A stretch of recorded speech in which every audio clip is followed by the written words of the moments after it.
معزز حاضرین اور محترم خواتین، ابھی جو میں نے پڑھا ہے اور آپ نے سنا ہے یہ نکاح کا خطبہ مسنونہ ہے۔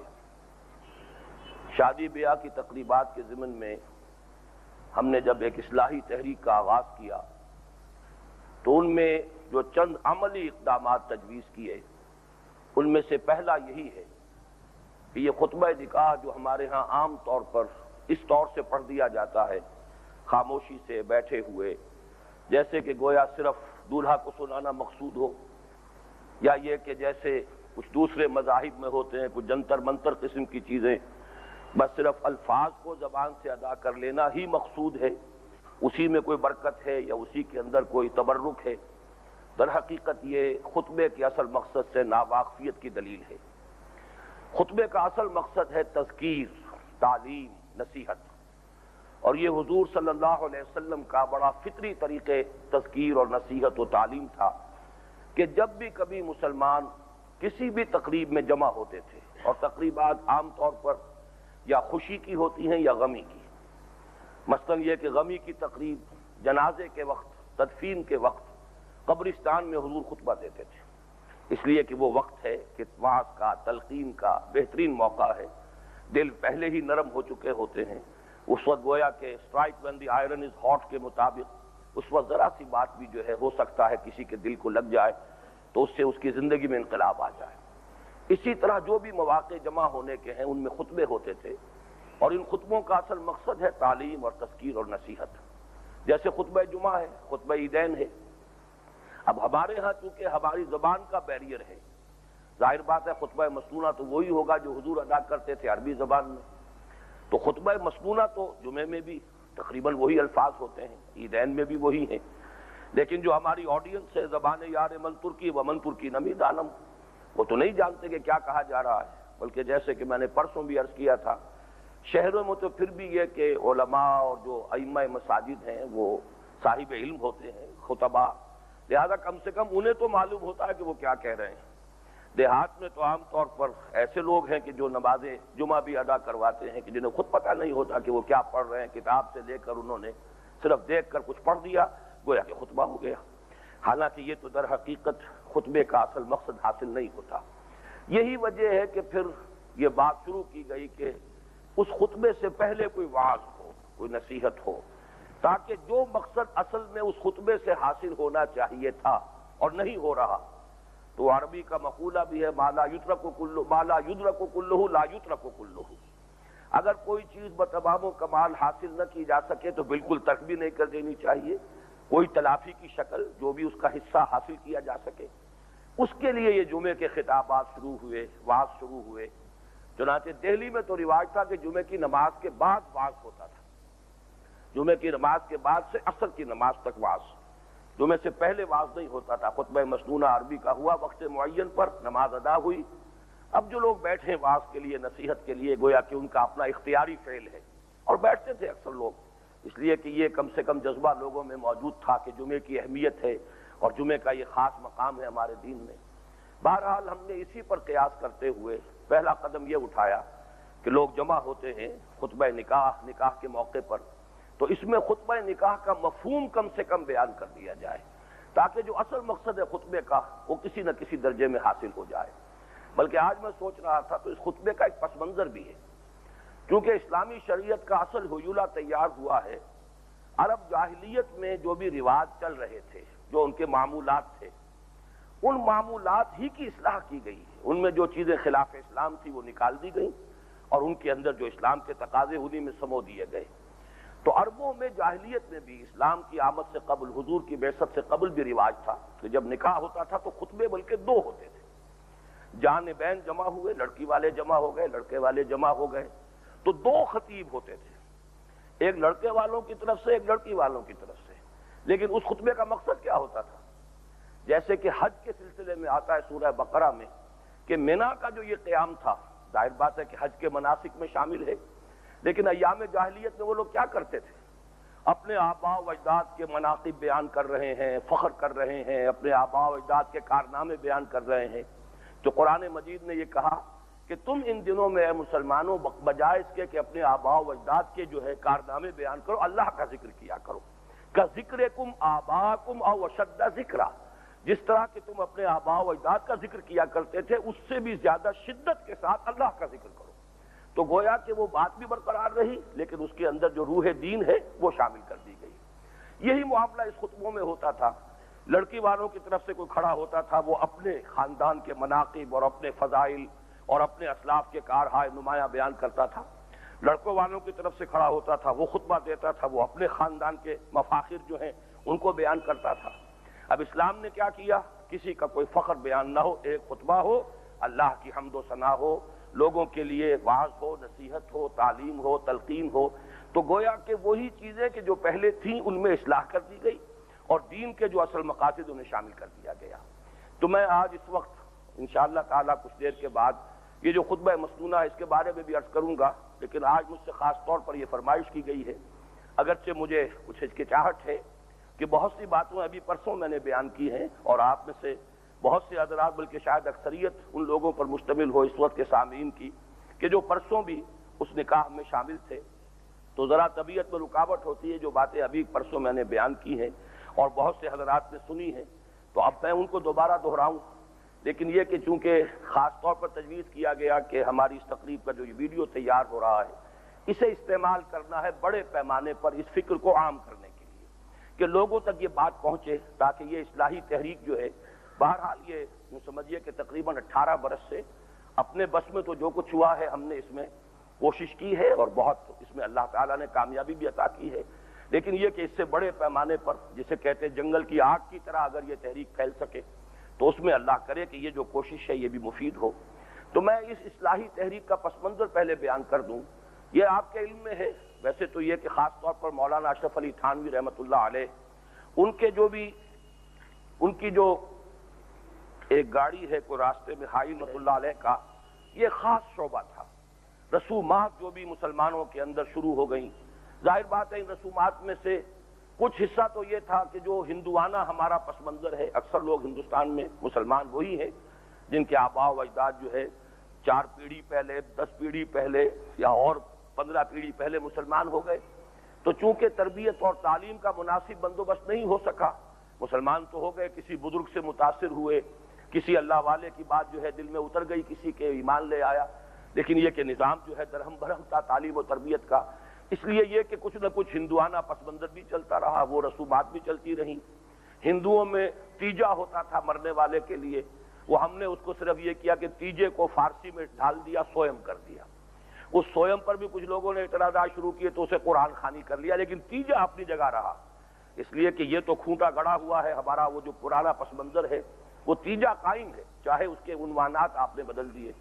اسی طرح شادی بیاہ کے معاملات کی بھی جو اکثر رسومات ہمارے ہاں ہو رہی ہیں وہ در حقیقت ہمارے ہندوانہ پس منظر سے ماخوذ ہیں، اور ان میں جو اضافہ ہوا ہے کچھ عرصے سے، رسومات اپنی جگہ رسومات ہونے کے اعتبار سے بھی بری چیزیں ہیں، لیکن یہ کہ اس میں جو مزید اضافہ ہوا ہے وہ یہ ہے کہ کچھ دولت مند لوگوں نے اس میں جو اضافے شروع کیے تقریبات کے، 1 دعوت، 2 دعوتیں، 3 دعوتیں، 4 دعوتیں، بہانے سے دعوتیں، پھر یہ کہ اس کے اوپر روپیہ جو خرچ کیا پیسے کی طریقے سے، پھر جشن منانے کے لیے پھر وہ روشنیاں اور وہ لائٹنگ شروع ہوئی، اس سے یہ چیز جو ہے بڑھتی چلی گئی اور اس سے گویا کہ اس میں کئی درجے اضافہ ہوتا گیا قباحت کا اور اس کے اندر جو برائی ہے۔ تو بہت سا قوم کا، ملک کا، ملت کا درد رکھنے والے لوگوں نے اصلاح کی ضرورت تو محسوس کی، لیکن یہ کہ وہ اصلاح ہو کیسے؟ یہ چیزیں در حقیقت ایسی ہیں کہ جب تک کہ قلبی اور ذہنی کوئی تبدیلی نہ ہو جائے لوگوں میں تو جو لیک پڑ جاتی ہے معاشرے میں اس سے ہٹنا آسان نہیں ہوتا۔ کیا کریں، رواج ہے، برادری ہے، اب کیا کریں، خواتین کا کہنا ہے ہمارے ہاں یہی اس طرح ہوتا چلا آ رہا ہے، تو بعض ایسے ہرڈلز ہیں کہ جن کی وجہ سے کوئی پیش قدمی نہیں ہو سکی، اور ایک سبب یہ بھی ہوا پیش قدمی نہ ہونے کا کہ لے دے کر ایک اپیل تھی کہ سادگی اختیار کی جائے۔ سادگی کسے کہتے ہیں اس کے کوئی معنی نہیں ہے، سادگی ظاہر بات ہے غریب آدمی کے لیے سادگی کا مفہوم کچھ اور ہے، امیر کے لیے کچھ اور ہے، ملینئر کے لیے کچھ اور ہے، تو سادگی جو ہے ایک لفظ تو ہے لیکن اس معنی میں بالکل بے معنی لفظ ہے کہ اس کا کوئی معین مفہوم نہیں ہے، ریلیٹو ٹرم ہے، یہ تو صرف ایک اعتباری سا تصور ہے۔ پھر یہ کہ اس میں اگر کوئی حکومتوں کی طرف سے ہوئی، کوئی پیش رفت ہوئی، کوئی آرڈیننس ہوئے، تو اب ان کے اندر بھی ظاہر بات ہے کہ معاشرے میں جب تک کہ ذہنی اور قلبی کوئی تبدیلی نہ آئی ہو تو اس کا نتیجہ یہی نکلا کہ پولیس والوں کے لیے رشوت کا ایک نیا کھاتہ کھل گیا۔ پھر یہ کہ ہمارے بہت سے ایسے لوگوں کو جو دل سے خواہش مند بھی تھے، مثلا یہ کہ جنرل ضیاء الحق مرحوم کے بارے میں میں یہ مانتا ہوں کہ وہ دل سے چاہتے تھے، اس لیے کہ انہوں نے جب اپنی بیٹی کی یا بیٹے کی شادی کی تھی تو بالکل اسی انداز میں کی تھی۔ وہ جو رحیم الدین خان جو گورنر رہے بلوچستان کے، ان کے ہاں وہ جو رشتہ ہوا تھا بالکل اسی انداز میں ہوا، کوئی اس کی سیلیبریشن جو ہے اس انداز کی جیسی کہ آج کل ہوتی نہیں ہوئی، لیکن ان کی سیاسی مصلحتیں تھیں۔ ایک طرف وعظ کہتے تھے سادگی کا، دوسری طرف انہیں جانا پڑتا تھا۔ جو بڑے بڑے لوگ ہیں سیاسی اعتبار سے اہمیت والے ہیں، ان کے ہاں جا کے شریک ہوتے تھے، 10-10 ہزار آدمیوں کو کھانا کھلایا جا رہا ہے اور وہاں وہ شریک ہیں، تو گویا کہ پھر ان کا وہ سارا وعظ بھی جب لوگ پڑھتے تھے کہ ضیاء الحق صاحب بھی موجود تھے اس دعوت میں جس میں اس شان و شوکت کے ساتھ، اس ٹھاٹ کے ساتھ جو ہے پیسہ پانی کی طرح بہایا گیا ہے، تو پھر ان کی بات بھی غیر مؤثر ہو جاتی تھی۔ ان چیزوں پر جب غور کیا، اور یہ آج سے کوئی 18-20 سال قبل کی بات ہے، تو جو ایک بات سامنے آئی وہ یہ ہے کہ ہم مسلمانوں کے لیے اصل شے یہ ہے کہ اس حوالے سے بات کی جائے کہ حضور صلی اللہ علیہ وسلم کی سنت اور آپ کے صحابہ کی سنت، اس لیے کہ وہ جو مشہور حدیث ہے کہ حضور نے فرمایا کہ میری امت کے بھی فرقے ہو جائیں گے، 72 یا 73 ہو جائیں گے، صرف ایک ان میں سے گروہ ہوگا کہ جو ناجی ہوگا، نجات پائے گا۔ پوچھا گیا وہ کون سا ہوگا؟ فرمایا ما انا علیہ واصحابی، یہ وہ لوگ ہوں گے کہ جن کا طرز عمل ہوگا جو میرا طرز عمل ہے اس کے مطابق، اور جو میرے صحابہ کا طرز عمل ہے اس کے مطابق، جو اس کو اختیار کریں گے ان کے لیے نجات ہے، اللہ تعالیٰ کے فوز و فلاح ہے۔ اگر اس حوالے سے بات کی جائے تو میں سمجھتا ہوں کہ اس گئے گزرے دور میں بھی کچھ نہ کچھ لوگ جو ہیں آمادہ ہوں گے اس کو قبول کرنے پر۔ تو یوں سمجھیے کہ ایک فارمولہ ہے یہ، جو تقریبات ثابت ہیں دور صحابہ میں حضور صلی اللہ علیہ وسلم اور صحابہ کرام سے، ان کو تو سر آنکھوں پر رکھیے، ان کا اہتمام کیجیے، لیکن جو تقریبات سرے سے کہیں ثابت ہی نہیں، معلوم ہوا کہ یہ یقیناً کہیں باہر سے ہمارے ہاں آئی ہوئی چیز ہے، یہ ہمارے اپنے دین کا معاملہ نہیں ہے، تو اس کو پھر پوری جرت کے ساتھ، بلکہ جرت سے آگے میں تو لفظ استعمال کروں گا پوری بے رحمی کے ساتھ اس کا قلع کما ہونا چاہیے، اور دلیل ہونی چاہیے یہ کہ یہ ثابت نہیں ہے محمد الرسول اللہ صلی اللہ علیہ وسلم اور آپ کے صحابہ سے۔ اگر ہم یہ کرتے ہیں تو گویا کہ ما انا علیہ واصحابی کے زمرے سے ہم خارج ہونے کا خطرہ مول لے رہے ہیں۔ ہمیں یہ خطرہ مول نہیں لینا ہے، اپنی عاقبت کے لیے اتنا بڑا اندیشہ جو ہے وہ ہمیں اختیار نہیں کرنا چاہیے۔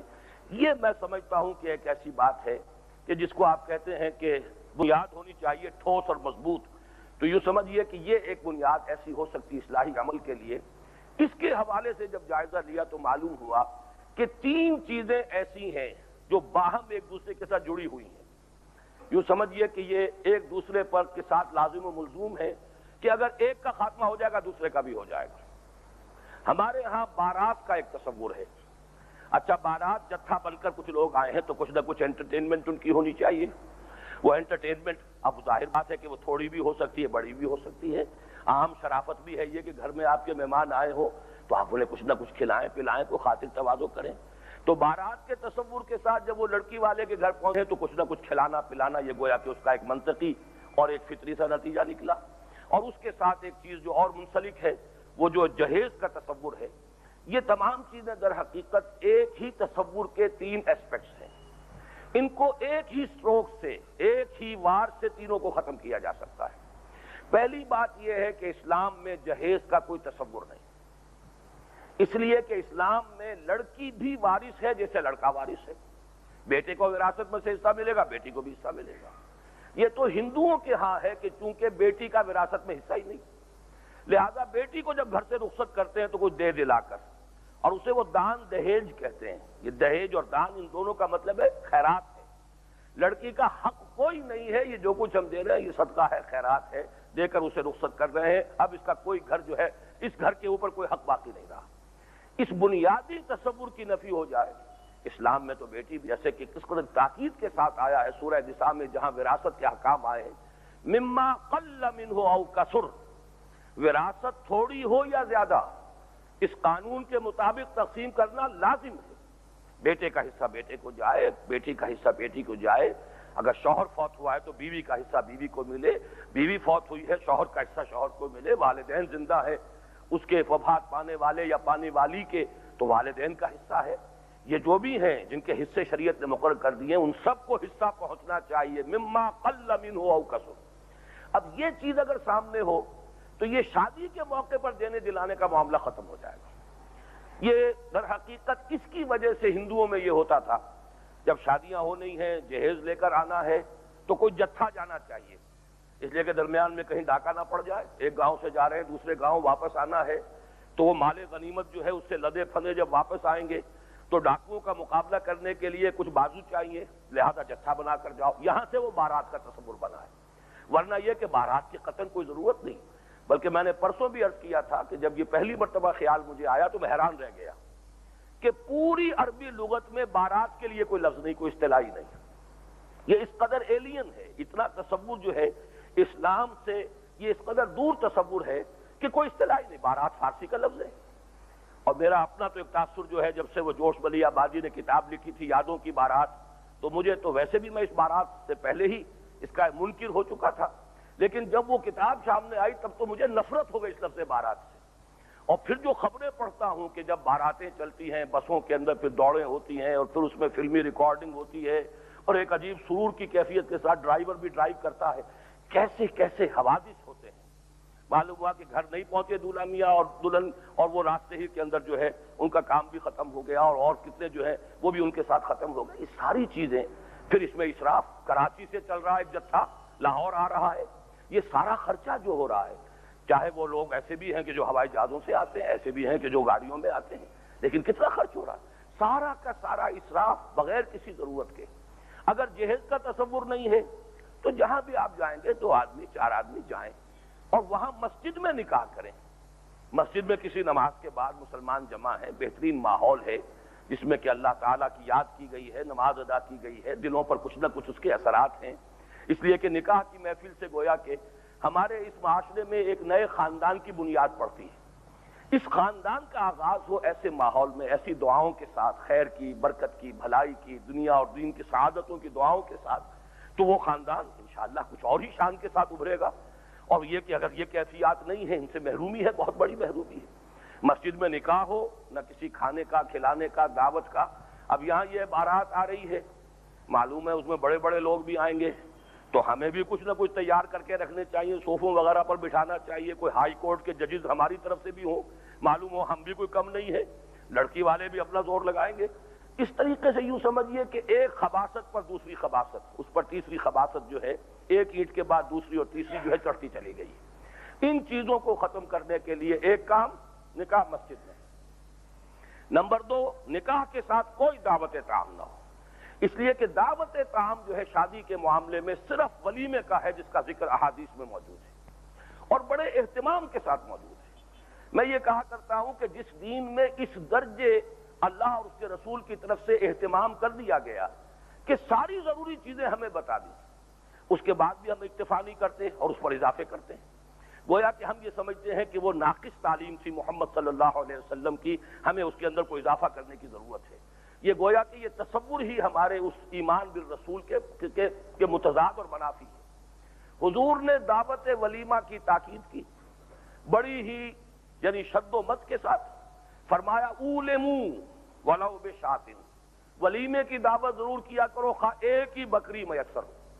اب یہ وہاں کا تصور کیجئے جہاں اصل میں پیشہ ہی تھا ان کے بھیڑیں بکریاں پالنا, تو غریب سے غریب آدمی کے پاس بھی ہوتی تھی کچھ نہ کچھ بکریاں کچھ بھیڑیں, تو اگر ایک بھی ہے یہ گویا کہ ان کے ہاں کم ترین درجہ ہوا, ایک بکری ہے اسی کو ذبح کرو, گوشت ہے کھلاؤ, اپنے دوستوں کو احباب کو سیلیبریٹ کرو. اسی طریقے سے فرمایا, یہ بھی فرما دیا کہ برا کھانا ہے ولیمے کا کھانا, بے طعام طعام الولیمہ, ولیمے کا کھانا برا کھانا ہے. کیوں؟ اس لیے کہ اس میں غریبوں کو نہیں بلایا جاتا. ظاہر بات ہے مسلی کھلانے کے لیے تو ولیمہ نہیں ہوتا, وہ تو اپنے رشتہ داروں کو, اپنے دوستوں کو, احباب کو بلایا جائے گا. وہ کچھ صدقہ اور یہ جو ہے اس کے لیے تو نہیں وہ منعقد ہو رہا. اس اعتبار سے حضور نے فرمایا برا کھان, لیکن تم اس میں ضرور جاؤ, اگر نہیں جاؤ گے تو میرے حکم کی نافرمانی ہو جائے گی. اذا دعی احدکم الی الولیمۃ فلیاتھا, جب تم میں سے کسی کو ولیمے کے لیے بلایا جائے تو ضرور جائے. اس درجے تاکید دعوت ولیمہ کی, لیکن لڑکی والوں کے یہاں کسی کھانے پینے کا کوئی تصور ہی نہیں, کوئی ذکر نہیں. اب اس پر ہمیں غور کرنا چاہیے کہ آخر کوئی وجہ ہے. اور وجہ بھی بادنا تعامل سمجھ میں آ جاتی ہے۔ ذرا سا غور کریں، اصل میں شادی کے موقع پر اصل شادی ہوتی ہے، شادی کہتے ہیں خوشی کو، اصل خوشی لڑکے والے کے ہاں ہوتی ہے، لڑکے کا گھر آباد ہوتا ہے، اس خاندان میں ایک فرد کا اضافہ ہوا ہے، لڑکی والے کے ہاں خوشی نہیں ہوتی۔ زیادہ سے زیادہ آپ کہہ سکتے ہیں کہ ایک احساس ہوتا ہے کہ ایک فرض کی ادائیگی ہو گئی، اسے آپ انگریزی میں سائی آف ریلیف سے تعبیر کر سکتے ہیں کہ ایک ذمہ داری تھی والدین کے لیے، ایک فریضہ تھا، وہ ادا ہو گیا۔ لیکن یہ آپ کو معلوم ہے کہ چاہے کتنا بھی اہتمام کر لیں آپ، چاہے قریبی عزیزوں ہی کے اندر شادی ہو رہی ہو، جہاں کہیں ذرا باہر آپ کریں گے تو وہاں تو اور بھی اندیشے زیادہ ہوتے ہیں کہ اپنی حد تک دیکھ بھال کر لی ہے، سب کچھ ٹھیک ہے، اللہ کرے گا، اللہ سے امید ہے، خیر ہے، پھر بھی ایک اندیشہ رہتا ہے، مزاجوں میں موافقت نہ ہو، بالکل ایک نئے ماحول میں لڑکی جا رہی ہے، وہ وہاں اس کا اپنے آپ کو ایڈجسٹ کر سکے نہ کر سکے، 100 طرح کے اندیشے بھی ہوتے ہیں۔ اور جب وہ لڑکی گھر سے نکل رہی ہوتی ہے، جو 16 برس 18 برس 20 برس گھر میں رہی ہے، کہیں اگر کوئی جانور بھی رہتا ہے کسی گھر میں تو گھر والوں کو اس جانور سے محبت ہو جاتی ہے، کجا یہ کہ وہ لخت جگر نور چشم گھر سے نکل رہی ہو تو اس وقت کیا کسی کے لیے خوشی کا موقع ہوتا ہے؟ اس وقت عورتوں کو تو آپ کو معلوم ہے ماؤں کو غشی پڑی ہوتی ہے، دورے پڑے ہوتے ہیں، باپ رو رہے ہوتے ہیں، بھائی رو رہے ہوتے ہیں۔ مجھ پر خود یہ 5 مرتبہ مرحلہ بیتا ہے، مجھے اندازہ ہے، ہر شخص اس کا خود اپنے اوپر قیاس کرے۔ تو وہاں حقیقت میں خوشی کا موقع نہیں ہوتا، وہاں جا کر ان کے اوپر بوجھ ڈالنا، ان سے دعوت کھانا، یہ میرے نزدیک عقل کے خلاف، فطرت کے خلاف، شرافت کے خلاف، مروت کے خلاف۔ یہ تو چونکہ چیزیں چلتی آ رہی ہیں، ہم سوچتے نہیں، غور نہیں کرتے، بس ایک رسومات بن گئی ہیں، ورنہ تجزیہ کیجئے تو چاروں الفاظ جو میں نے استعمال کیے ہیں، عقل کے خلاف، فطرت کے خلاف، شرافت کے خلاف، مروت کے خلاف۔ عقل، فطرت، شرافت، مروت تقاضا کر رہے ہیں، اور یہی شریعت نے ہمیں بتا دیا کہ حدیث میں ولیمے پر زور ہے، یہاں تک فرمایا کہ اگر کسی کے پاس ایک بکری بھی نہیں تو کہا گیا مسلمانوں اپنے گھر سے کھانا لے جاؤ، اس کے گھر جا کر مل کر بیٹھ کر کھا لو، اس کی خوشی میں شرکت کر لو۔ تو اس درجے تاکید، ایک دفعہ یہ واقعہ ہوا کہ بعض صحابہ نے آ کے حضور سے یہ بات کہی کہ حضور یہ یہودی ہمیں بہت چڑھاتے ہیں۔ کس بات پر چڑھاتے ہیں؟ کہ وہ یہ کہتے ہیں کہ تمہارا نبی جو ہے تمہیں بڑی چھوٹی چھوٹی باتوں کی تعلیم بھی دیتا ہے۔ تو حضور نے فرمایا ہاں مسلمانوں تم یہ کہو کہ ہاں ہمیں ہمارے نبی نے استنجا کرنا بھی سکھایا ہے۔ تو اعتماد کے ساتھ بات کرو، کیا یہ زندگی کا حصہ نہیں ہے؟ طہارت جو ہے، پاکیزگی، یہ تو گویا کہ زندگی کے اندر سب سے پہلا تقاضا یہ ہے۔ تو ہمیں تو یہ بھی بتایا گیا ہے قضاء حاجت کیسے کرو، استنجا کیسے کرو، طہارت کیسے کرو، ساری تعلیم دی گئی ہے۔ جو تعلیم اتنی مکمل ہو اس کو ہم ناقص سمجھے، نامکمل سمجھے، اپنی طرف سے اس میں اضافے کرنے لگے تو یہ ہماری بدقسمتی ہے، اس کے سوا ہم کچھ نہیں کہہ سکتے۔ تو یہ بارات کا تصور ختم ہو، تمام مسلمان ہیں، چند افراد جائیں، جا کر مسجد میں نکاح ہو، لڑکی کو رخصت کریں، لے آئیں، اپنے گھر میں آ کر اب وہ ولیمہ کریں، دعوت کریں، لوگوں کو جمع کریں، شریک کریں۔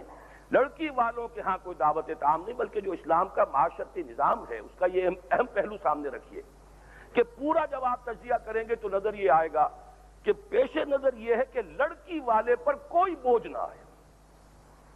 یہ ہمارے معاشرے میں لڑکیاں بوجھ سمجھی جاتی ہیں، کسی کے ہاں 2 3 4 لڑکیاں ہو گئی تو اب اس کے لیے تو قیامت ہو گئی، اس کی ساری سوچ اب یہی ہوگی ان کے ہاتھ پیلے کرنے ہیں، اس زمانے کا یہ رواج ہے، یہ تقاضے ہیں، یہ کچھ کرنا پڑتا ہے، اب اگر حلال سے نہیں ہو رہا تو کوئی اور دھندا دیکھوں۔ نہ معلوم کتنے لوگوں کی جو حرام خوری ہے اس کا اصل سبب یہ بن جاتا ہے، کیا کروں، 4 بچیاں ہیں، ان کے ہاتھ پیلے کرنے ہیں، اگر سیدھے راستے سے نہیں تو غلط راستے سے دولت جمع کرنی، جبکہ اسلام میں یہ کہ لڑکی والے کا کوئی بوجھ نہیں۔ دیکھیے اس کے اثرات یہاں تک ہیں، بارات جا رہی ہے لڑکے والے کے ساتھ، وہاں نکاح کی محفل میں جو حاضرین کی شیرینی ہے وہ ساتھ لے کر جا رہا ہے لڑکا۔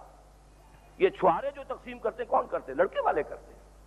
لیکن عجیب بات یہ کہ چھوارے تو لڑکے والے لے کے آئے اور مرغ پلاؤ اور متنجن جو ہے وہ لڑکی والے کھلائیں، تو اس سے زیادہ نامعقول کوئی بات ہو سکتی ہے؟ کیا وہ چھوارے نہیں بانٹ سکتا تھا جس نے اتنے بڑے پیمانے پر دعوت کا اہتمام کر لیا؟ کیا چھوارے ہی اس کے لیے مشکل تھے؟ لیکن یہ اصل میں گٹمٹ ہے، ایک اسلام کا مزاج ہے۔ اسلام کا مزاج یہ کہ سارا بوجھ آنا چاہیے لڑکے والے پر۔ محفل نکاح چاہے لڑکی کے گھر جا کر منعقد ہو رہی ہو، وہاں بھی جو حاضرین ہیں اس محفل کے، ان کے شرکاء کے لیے شیرینی بھی لڑکا ساتھ لے کر جائے۔ لیکن یہ کہ دوسری طرف سے وہ ہندوانہ پس منظر، وہ بارات کا تصور، بارات کے لیے ظاہر بات ہے کھانا، اور یہاں تو ہوتا تھا 2 2 3 3 4 4 دن ٹھہرتے تھے، پوری طریقے سے گویا کہ جرمانے وصول کرتے تھے لڑکی والوں سے۔ اور ولیمے کا تصور آج بھی نہیں، ہمارے پنجاب کے دیہات میں بلکہ میں تو حیران ہوا تھا چنیوٹی شیخوں کے ہاں کوئی فیصلہ کیا گیا یہ اس برادری کے لیول پر کہ ولیمہ نہیں ہوگا آئندہ، یہ طے کیا گیا، اور اس کی وجہ بھی ہے وہ سمجھ میں آتی ہے۔ اصل میں کراچی میں تو بڑا ایک فساد ہو چکا ہے ولیمے کے معاملے میں، اس لیے کہ دعوت ہو رہی ہے اور ایک پیشہ بن گیا لوگوں کا، اچھے بھلے کپڑے پہنے اور آ گئے۔ اب لڑکی والے سمجھ رہے ہیں یہ لڑکے والوں کی طرف سے ہوگا، اور لڑکے والے سمجھ رہے ہیں لڑکی والوں کی طرف سے، کون پوچھے، کوئی وہاں پاس تو لے گا نہیں، تو انتظام کیا تھا 2000 کا، آ گئے 10,000۔ اب تو پھر قیامتیں ہوتی ہیں اور رات کے وقت ادھر دوڑے ادھر بھاگے، وہاں سے دیگے لاؤ یہ لاؤ، تو ان سب سے پھر طے کیا اس ولیمے کی لعنت کو ختم کرو۔ یہ لعنت ہم نے بنا لی ہے، در حقیقت تو یہ ہم نے جو سارے اضافے کر دیے ہیں اس کا نتیجہ یہ نکل رہا ہے۔ اس کو اگر ہم شریعت کے دائرے کے اندر لے آئیں گے تو پھر یہ کہ ولیمہ ضرور کرو، اہتمام کیجئے، کارڈ کا اہتمام ہو، پہچاننے والے لوگ موجود ہوں، باہر کون آ رہے ہیں، لیکن اس کی جڑ کاٹ دی۔ باقی یہ کہ لڑکی والوں کے ہاں جا کر جو ہے وہ 2 دن یا 3 دن جتنا بھی ہے قیام ہو رہا ہے دیہات کے اندر، اور ان کو جو ہے پورا تاوان ڈالا جا رہا ہے کہ تم لڑکی والے ہو، یہ سارا نظام جو ہے شریعت کے نظام سے متصادم ہے۔ تو یہ چند اقدامات اگر ہوں، نکاح مسجد میں بہترین ماحول ہے، پرسوں بھی میں نے کہا تھا، میرا وہ کتابچہ بھی ہے اس میں بھی وہ چیز موجود ہے کہ میں نے جب ابتدا میں باتیں کی ہیں تو اس میں ایک بڑی دلیل، سب سے بڑی دلیل یہ ہمارے لیے جذباتی دلیل کہ اگر فاطمہ بنت محمد کا نکاح مسجد میں ہوا تو کیا میری بیٹی یا کسی اور مسلمان کی بیٹی زیادہ باعزت ہے فاطمہ بنت محمد سے رضی اللہ تعالی عنہا وصلی اللہ علیہ وسلم، کہ اس کا نکاح مسجد میں ہو جائے گا تو گویا کہ کوئی بڑی ہمارے لیے یہ ہماری کسر شان بات ہو جائے گی۔ اور دوسری بات منفی دلیل کہ آج بھی عیسائیوں نے یہ سسٹم برقرار رکھا ہے، اپنے پادریوں کا یہ مقام اور مرتبہ برقرار رکھا ہے، لڑکا لڑکی دونوں چرچ میں حاضر ہوں گے، پادری کے سامنے کھڑے ہو کر ایجاب و قبول کریں گے۔ یہ نہیں ہے کہ پادری صاحب بغل میں دبائے ہوئے اپنا رجسٹر اور وہ گھوم رہے ہوں اور بیٹھے ہوئے ابھی بارات نہیں آئی ہے، ابھی کچھ اور ہو گیا ہے، منتظر ہیں۔ یہ در حقیقت ہم نے اپنے علماء کا اور جو بھی ہمارے پیشواں ہیں دین کے، آخر نمازیں انہی کے پیچھے پڑھتے ہیں، لیکن ان کا سٹیٹس اتنا گرایا ہے وہاں، حالانکہ ان کا مذہب سے کوئی تعلق نہیں رہا، لیکن پھر بھی انسٹیٹیوشن آف چرچ اس کو انہوں نے اس درجے برقرار رکھا ہے کہ لڑکا لڑکی دونوں حاضر ہوتے ہیں۔ ہمارے ہاں فرق یہ ہے کہ لڑکی نہیں آئے گی، وہ تو لڑکی والے کے گھر بھی آپ جائیں گے تو لڑکی محفل میں نہیں ہوگی، اس لیے کہ ہمارے ہاں پردہ ہے، یہ ہمارے معاشرتی نظام کا جزو لازم ہے۔ تو لڑکی کی طرف سے وکیل ہوتا ہے، جیسے عدالتی اصطلاح ہوتی ہے کہ ایک فریق اصالتاً موجود، ایک فریق وکالتاً موجود، تو لڑکی گویا کہ موجود ہوتی ہے بالفعل، وکیل کے ذریعے سے اس کی حاضری ہے اس محفل میں، اور لڑکا جو ہے وہ خود اصالتاً موجود ہے۔ تو مسجد میں نکاح ہو جہاں پر کہ دعا کا بھی بہترین ماحول ہے، جہیز وغیرہ کی لعنت ختم کی جائے، اگرچہ اس کا ختم کرنا اتنا آسان نہیں، مسجد میں نکاح کی محفل منعقد کر لینا زیادہ مشکل نہیں ہے، اور اس میں کافی کامیابی بھی ہو رہی ہے، اس کی رو بہت حد تک چل بھی نکلی ہے، لیکن اور چیزیں دعوت نہ ہو یہ ذرا کٹھن مرحلہ ہے، اس کے لیے کچھ لڑنا پڑتا ہے۔ شروع میں تو جب میں نے یہ آج سے 18 برس پہلے جب یہ تحریک شروع کی تھی سن 74 میں، تو میں نے یہ طے کر لیا تھا کہ میں کسی کھانے میں شریک نہیں ہوں گا، نکاح مسجد میں ہوگا اور مسجد ہی کے نکاح میں شرکت کروں گا، میں جو نکاح مسجد میں نہیں ہو رہا میں شریک ہی نہیں ہوں گا۔ اگر یہ بھی میں فیصلہ نہ کرتا تو نتیجہ یہ نکلتا کہ میرے احباب بھی زیادہ سنجیدگی سے اس معاملے میں کوئی پیش قدمی اختیار نہ کرتے۔ جب میں نے طے کر لیا تو جنہیں بھی مجھ سے کوئی تعلق خاطر ہے جو چاہتے ہیں کہ ان کے بچے کا یا بچی کا نکاح میں پڑھاؤں تو وہ لامحالہ مسجد میں تو آ جاتے ہیں، لیکن مجھے معلوم ہے کہ اکثر و بیشتر جو ہے پھر وہ ریسیپشن کہیں کسی ہوٹل میں یا کہیں اپنے گھر پہ دعوت بھی کر لیتے تھے۔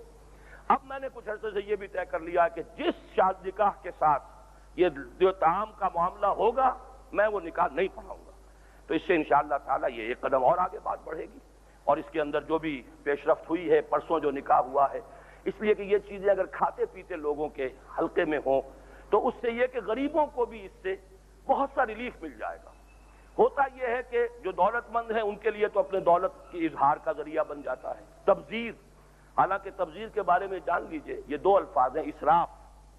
اسراف بھی بری شے ہے، کلوا واشربوا ولا تسرفوا، کھاؤ پیو لیکن اسراف نہ کرو، ضرورت سے زیادہ خرچ نہ کرو۔ تو جہاں حقیقی ضرورت ہو وہاں ضرورت سے زیادہ خرچ کرنا یہ اسراف ہے، یہ بھی بری بات ہے۔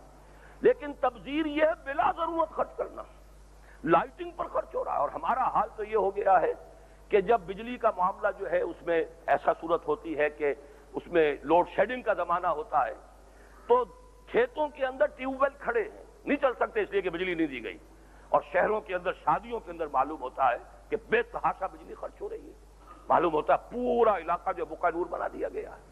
یہ سارے جو ہمارے ہاں معاملات ہیں یہ ہماری در حقیقت قومی سطح پر بھی بالکل معلوم ہوتا ہے کہ سوچ اور شعور سے ہم قومی سطح پر عاری ہو چکے ہیں. ہمیں یہی پتہ نہیں کس چیز کی کیا اہمیت ہے. بہرحال یہ تبذیر جو ہے اس کا مقام یہ ہے شریعت میں کہ فرمایا گیا کہ ان المبذرین کانوا اخوان الشیاطین. یہ جو بغیر ضرورت کے خرچ کرنے والے، نام و نمود کے لیے خرچ کرنے والے، ضرورت ہو تو ضرورت سے زائد خرچ کرنا اسراف ہے، یہ بھی برائی ہے. بلا ضرورت صرف نام و نمود اور نمائش کے لیے خرچ کرنا یہ تبذیر ہے. اور تبذیر کے بارے میں فرمایا کہ ان المبذرین کانوا اخوان الشیاطین، یہ شیطانوں کے بھائی ہیں. اس کی وجہ کیا ہے؟ میں بہت عرصے تک اس کے بارے میں غور کرتا رہا. آپ نے یہ عقدہ کھلا، یہ تشبیہ کیوں دی گئی ہے؟ سورہ مائدہ میں جہاں شراب اور جوئے کے بارے میں آخری امتناعی حکم آیا ہے، وہاں فرمایا گیا کہ انما یرید الشیطان ان یوقع بینکم العداوۃ والبغضاء فی الخمر والمیسر. اے مسلمانوں، یہ شیطان یہ چاہتا ہے کہ تمہارے مابین دشمنی اور بغض پیدا کر دے، عداوت پیدا کر دے، شراب کے ذریعے سے، جوئے کے ذریعے سے. شراب اور جوا، شراب میں انسان ہوش کھو گیا، اب اسے پتہ نہیں منہ سے کیا بک رہا ہوں، دنگا فساد ہوگا ہی ہوگا. جوئے میں بھی یہ ہوتا ہے کہ ایک آدمی جو ہے محسوس کرتا ہے کہ اس نے بغیر کسی محنت کے مجھ سے یہ مال جو ہے یہ جیت لیا، تو ایک مرتبہ، دو مرتبہ صبر کرتا ہے، تیسری مرتبہ طیش آتا ہے. تو جوئے کے اندر بھی آپ کو معلوم ہے جوئے خانے میں جو ہنگامے اور فسادات ہوتے ہیں. تو شیطان کا یہ ہتھ کنڈا ہے کہ وہ انسانوں کو باہم لڑانے کے لیے اور بغض اور عداوت پیدا کرنے کے لیے استعمال کرتا ہے شراب اور جوئے کو. بین ہی یہی نتیجہ تبذیر کا ہے. اب ایک شخص ہے کوٹھی کے اندر، بہرحال اس کو اللہ نے جو بھی دولت دی ہے، اس سے ذرا میں اس کو بحث نہیں کر رہا کہ وہ حرام سے آئی ہے کہ حلال سے آئی ہے، لیکن چلیے چھوڑیے، ایک کے پاس دولت ہے. لیکن اسی دولت مند شخص کا کوئی شوفر بھی ہے، ڈرائیور ہے، کوئی وہاں پر اس کا چوکیدار بھی ہے، کوئی خانسامہ بھی ہے اور ملازمین بھی ہیں. اب اس کوٹھی والے کی بیٹی کی شادی ہو رہی ہے تو پورا جو ہے کوٹھی بھی بقعہ نور بن گئی اور زرق برق لباسوں کا ایک سیلاب آیا ہوا ہے، اور کھانے پینے پر بھی جو کچھ خرچ ہو رہا ہے. اور وہ غریب کیا محسوس کرے گا کہ اس کے گھر میں ہو سکتا ہے، اس کی کٹیا میں، اس کے کسی کوارٹر میں اس کی بیٹی وہ بوڑھی ہو رہی ہو اور اس کے ہاتھ پیلے کرنے کے لیے اس کے پاس کچھ نہیں. کیا احساس ہوگا اس کا؟ وہ احساس محرومی کس درجے شدید ہو جائے. ہمارے دین کی حکمت یہ ہے تعلیم کی، حضور نے فرمایا کہ اگر تم اپنے بچوں کے لیے کبھی پھل لے جاؤ تو یا تو ہمسایوں کے ہاں بھی بھیجو، ورنہ کم سے کم یہ احتیاط کرو کہ پھلوں کے چھلکے دروازے کے باہر مت پھینکو کہ پڑوسی کے بچے یہ محسوس کریں کہ ان کے گھر میں آج آم کھائے گئے ہیں، ہمیں آم میسر نہیں. اول تو یہ کہ اگر آپ لائے ہیں آم اپنے بچوں کے لیے، پڑوس میں بھی بھیج دیجئے تاکہ وہ بچے بھی شریک ہو جائیں. لیکن فرض کیجئے نہیں ہے آپ کی اتنی استطاعت، آپ اتنے ہی لا سکے ہیں جو اپنے گھر والوں کے لیے کفایت کریں، تو یہ احتیاط بتائی گئی کہ چھلکے باہر مت پھینکو تاکہ ان کو چھلکے دیکھ کر وہ احساس محرومی نہ ہو.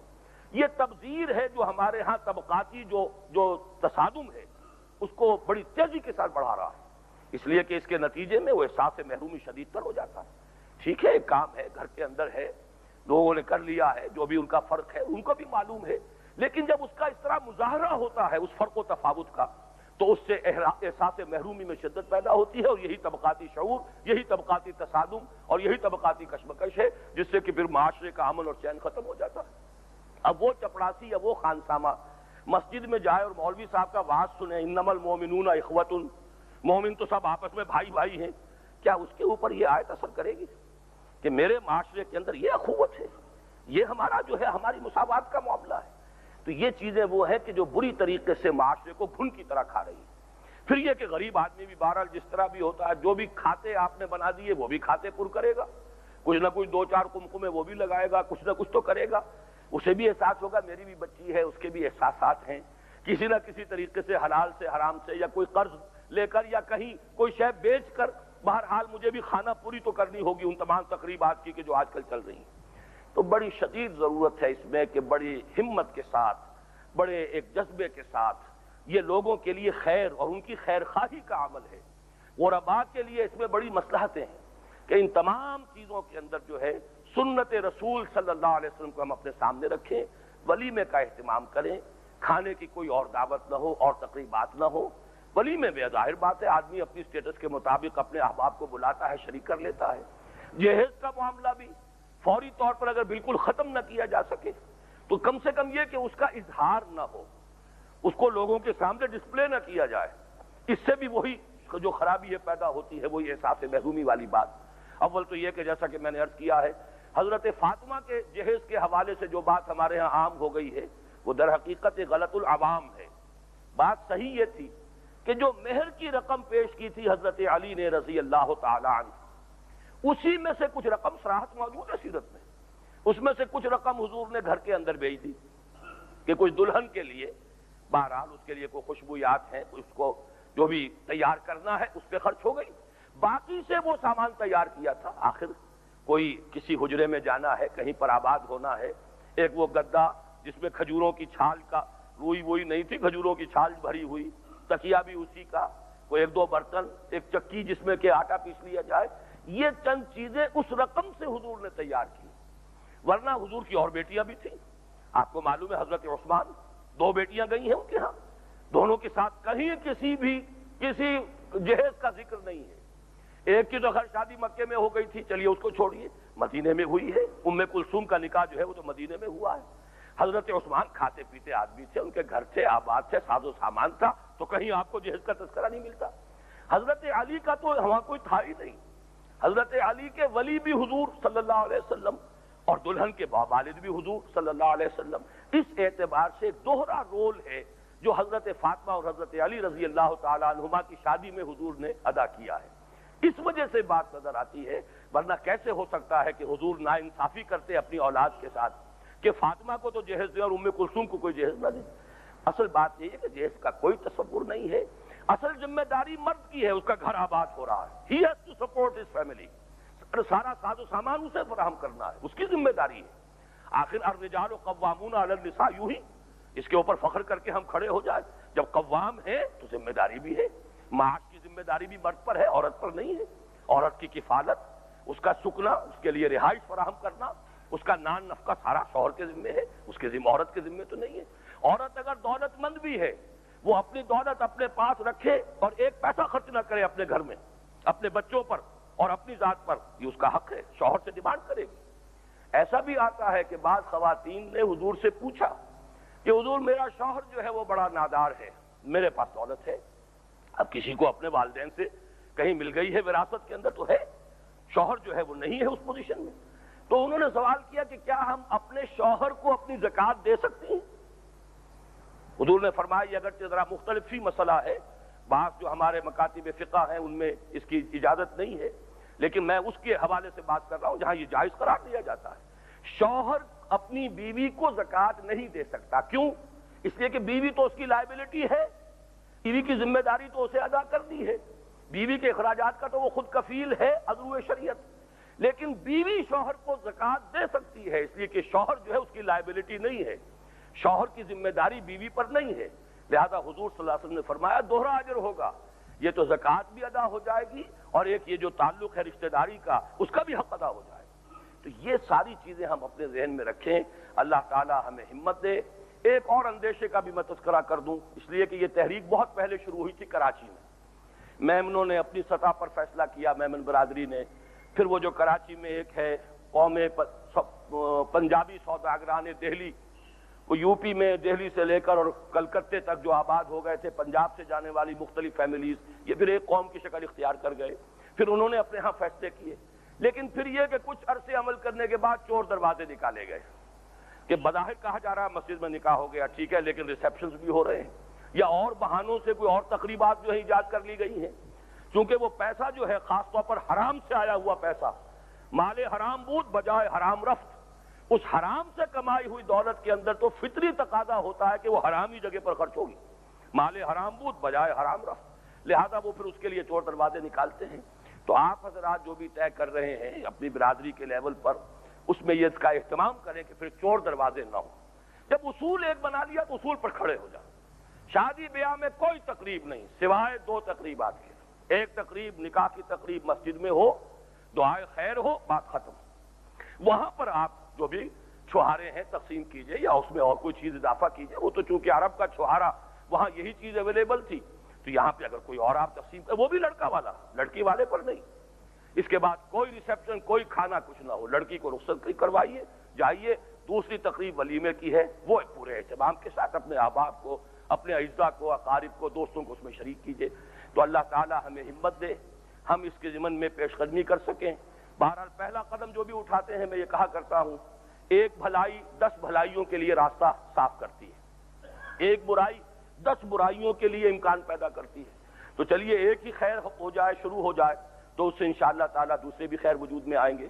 اب اس کے بعد میں چاہتا ہوں کہ اس چند بہت ہی اختصار کے ساتھ جو خطبہ نکاح ہے اس کے یہ نوٹ کر لیجئے کہ 3 حصے ہیں۔ پہلا حصہ جو ہے اس میں اللہ کی حمد و ثنا اور کلمہ شہادت۔ حمد و ثنا کا پس منظر میں بیان کر چکا کہ اسلام سے پہلے خطبے نکاح کے جو ہوتے تھے اس میں اپنے آباء و اجداد کے مفاخر بیان کیے جاتے تھے، اس کی جگہ سبسٹیٹیوٹ کیا گیا اللہ کی حمد، اللہ کی ثنا، اس کے رسول کی رسالت کا اقرار اور کلمہ شہادت، نشہد ان لا الہ الا اللہ وحدہ لا شریک لہ ونشہد ان سیدنا و مولانا محمدا عبدہ و رسولہ صلی اللہ علیہ وسلم۔ اب یہ گویا کہ جس محفل میں اس طریقے سے بلند آواز سے یہ خطبہ نکاح کے اندر یہ کلمہ شہادت ادا کیا گیا، گویا کہ جتنے شرکاء ہیں ان کے ایمان کی تجدید ہو گئی۔ ہمارے ایمان کی بنیاد یہی کلمہ شہادت تو ہے۔ اس کے بعد جو دوسرا حصہ ہے اس میں 4 آیتیں ہیں جو حضور صلی اللہ علیہ وسلم نے نکاح فرمائی، اور یہ بات بہت قابل غور ہے۔ پورے قرآن سے حضور نے 4 آیتیں منتخب کی، اور حضور کا خطبہ نکاح بس اتنا ہی ہے۔ بعد میں جو 3 حدیثوں کے ٹکڑے میں نے آپ کو سنائے ہیں، یہ بھی در حقیقت اضافہ ہے بعد میں علماء کی طرف سے۔ عام طور پر 2 ہوتے ہیں، پڑھ دیا جاتا ہے انہیں ایسے کہ سمجھا جائے کہ گویا کہ وہ ایک حدیث ہے، یہ غلط ہے۔ وہ 2 حدیثوں ہیں علیحدہ علیحدہ، النکاح من سنتی، یہ علیحدہ حدیث ہے، اور ایک اور طویل حدیث کا ٹکڑا ہے من رغب عن سنتی فلیس منی۔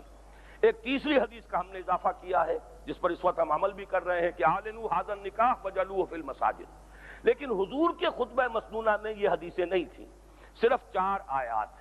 اس سے بھی ایک رہنمائی ملی کہ اصل شے قرآن ہے، وعظ ہے تو قرآن ہے، نصیحت ہے تو قرآن ہے، تعلیم ہے تو قرآن ہے، لہذا ہمیں زیادہ ارتکاز کرنا چاہیے تمام اپنی گفتگوؤں میں قرآن پر۔ اس لیے کتاب ہدایت ہے اور کامل ہدایت، اس میں اللہ تعالیٰ نے اپنی ہدایت کو کامل فرما دیا۔ تو 4 آیتیں جو حضور نے منتخب کی ہیں، ان کا جو قدر مشترک ہے وہ یہ ہے کہ تقوی کی تاکید نہایت شد و مد کے ساتھ، نہایت موقت ترین انداز میں یہ ان تین مقامات پر قرآن مجید کی آئی ہے۔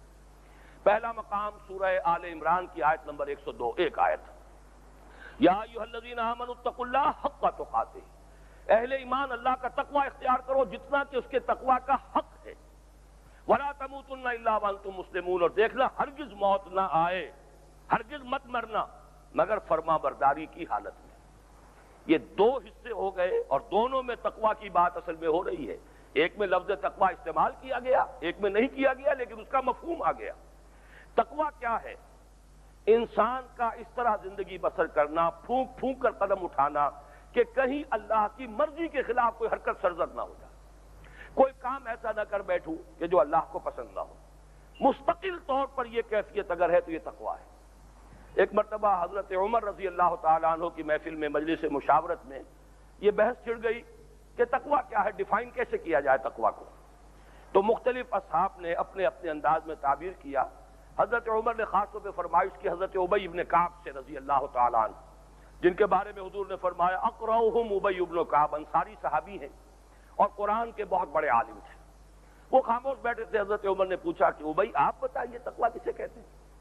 اب وضاحت کی حضرت ابی ابن کعب نے رضی اللہ تعالیٰ عنہ کہ خلیفۃ المسلمین، آپ کو معلوم ہے کہ اگر کسی کو کسی ایسے جنگل میں سے گزرنا پڑ جائے جس میں خاردار جھاڑیاں بھی ہوں، گھاس بھی اونچی اونچی اگی ہوئی ہو، کوئی راستہ پگڈنڈی بھی نہ ہو، تو کیسے چلے گا؟ پھونک پھونک کر قدم رکھے گا، کہیں کسی جھاڑی میں میرے کپڑے الجھ نہ جائیں، کہیں ایسا نہ ہو کہ اونچ لمبی گھاس ہے، کہیں کوئی سانپ کنڈلی مارے بیٹھا ہو، یا کوئی ایسا بل ہو یا کوئی اور کسی جانور کا جو ہے وہ ایسا پھٹ ہو کہ میرا پاؤں اس میں چلا جائے۔ تو جس طرح ہر قدم جو ہے وہ پوری طرح احتیاط کے ساتھ اٹھائے گا، بس اس احتیاط کا نام تقویٰ ہے۔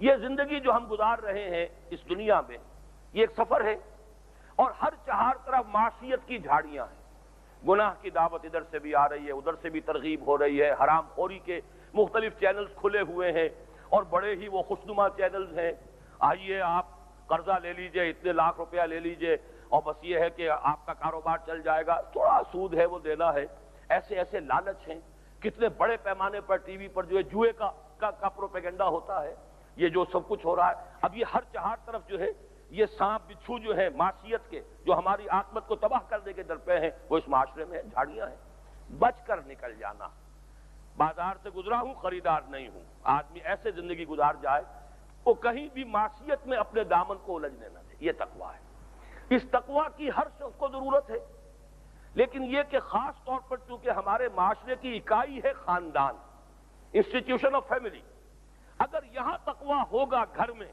تو تقویٰ باہر بھی ہوگا، اور تقویٰ اندر نہیں ہے تو ظاہر بات ہے کہ پھر معاشرے کے اندر، معاشرہ تو نام ہے خاندانوں کے مجموعے کا، خاندانوں میں تقویٰ نہیں ہے تو معاشرے میں تقویٰ کہاں سے آ جائے گا؟ لہذا حضور نے تقویٰ سے متعلق جو تاکیدی آیات ہیں وہ منتخب فرمائی ہے، ورنہ 4 آیتیں تو حضور سورہ اخلاص پڑھ دیتے۔ سورہ اخلاص ثلث قرآن کے مساوی ہے، اس سے بھی آگے بڑھ کر سورہ فاتحہ پڑھ دیتے۔ سورہ فاتحہ تو تمام آیات اور تمام قرآن کی سورتوں کی سردار ہے، اسے خود قرآن عظیم کہا گیا، وَلَقَدْ آتَيْنَاكَ سَبْعًا مِنَ الْمَثَانِي وَالْقُرْآنَ الْعَظِيمَ۔